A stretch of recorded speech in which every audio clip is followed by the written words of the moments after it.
ሰላም እንዴት ናችሁ? እንግዲህ ዛሬ ይዤላችሁ የመጣሁት የበቀደሙን ቪዲዮ አስመልክቶ ብዙ ጥያቄዎች እየተጠየቁ ነው። ያ ቪዲዮ ደግሞ እንግዲህ በቀጣይ አንድ በፍጥነት በጣም ሀብታም አድርገን የሚችል አፕ ከፖፖም የተሻለ ከቦሎ አፕም የተሻለ ምርጥ አፕ እኛ ኤጀንት ልንሆንበት የምንችለው አፕ ከላይ እንደምታዩት ከተምብኔሉም በዚህ መልክ ሰርቼ አንድ ቪዲዮ ለቄ ነበረ። ያም ቪዲዮ ኮሜንቶች እየተኮመቱ ነበር። ምን አይነት ኮሜንቶች ናቸው? እንግዲህ ኮሜንቶችን አይተን እንመለስ።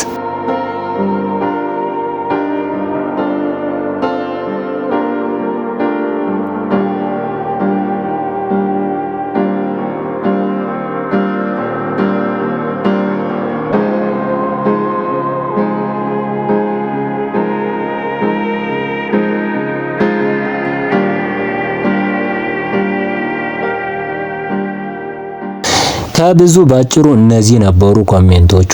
ለማንኛውም እንግዲህ ለነዚህ ኮሜንቶች የሚሆን አጭር መልስ ይዤ መጥቻለሁ። ይሄ ደግሞ እንግዲህ አፑን በተደጋጋሚ ለመጠየቅ ሞክረናልኝ።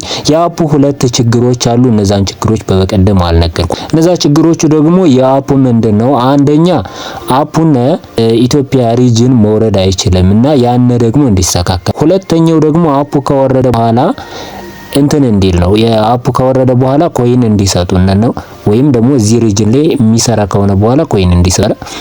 ይሄ ሁሉ እንዲሟላ ነበረ ጥያቄያችን። ታዲያ ሁሉንም አሟልተዋል ማለት ባይቻልም ኢንስታል ማለት እንችላለን ወይም ማውረድ እንችላለን ነው። ከዛ ቀጥሎ ደግሞ የኮይኑ ጉዳይ ነው። አሁን የያዘንን ኮይኑ ነው። ኮይኑ ምን አሉ መሰላችሁ? በኢትዮጵያ 70,000 ምናምን ብር ማለት ነው። ያን ያህል ብር ያስፈልጋል። ኮይን እናንተ ሰጥተናችሁ የዊክሊ ወይም በዊክ አንድ ሳምንት የሚሰጡት ታስክ አለ ለእያንዳንዱ ለፈርስት ሆስት ማለት ነው።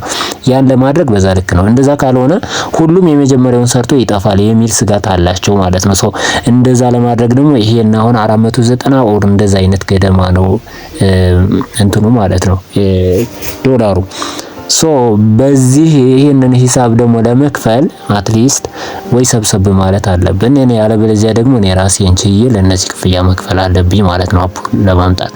ይሄን ለማድረግ አሁን የሚችልበት ሁኔታ ላይ እኔ ብዬ አላምንም። ግን እነሱን አንድ ጥያቄ ጠይቀናል።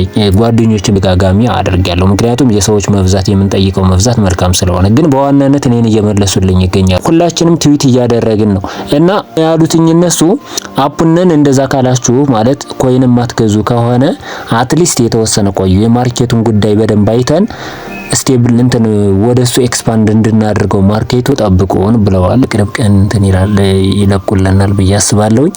ያው አፑንን ከዚህ ላይ መናገር አልፈልግም። ፕሌይ ስቶር ላይ ያለ ማውረድ የምትችሉበት ሁኔታ አለ፣ ግን መጀመሪያ እንጨርስ። ከዛ በኋላ አፑንን በቀጥታ ማውረድ የምትችሉበትን እንትን እንዲመቻች ሊንክ ማስቀምጥላችኋለሁ፣ በኦፊሻሊ መነግራችኋለሁኝና እስከዛ ድረስ ስቴት አንድ ሰላም ለእናንተ ይሁን። ቻናሉን ሰብስክራይብ ማድረጋችሁን አትርሱ። እስከዛው ግን አንድ ነገር እንዳትረሱት ነግራችሁ ነገር ቦሎ አፕ አሁን በጣም እየተስተካከለ ነው። ከዚህ ቪዲዮ በፊት አንድ ቪዲዮ ለቅ ያለውና እሱን ቪዲዮ እዩትኝ። ቦሎ አፕ አሁን ብዙ ነገር እያስተካከሉ ነው። ከዛም ውስጥ ያው የባንኮችን በኢትዮጵያ የምናወጣበትን ሁኔታ አመቻችተውልናል። አዋሽ ባንክ አለ፣ አቢሲኒያ ባንክ አለ፣ ንግድ ባንክ ወይም ሲቢኢ እና ቴሌ ብር አራቱንም በዚህ ፍጥነት አስተካክለውታል። እንግዲህ ከብዙ ጥያቄ በኋላ በዚህ ልክ አስተካክለውልናል።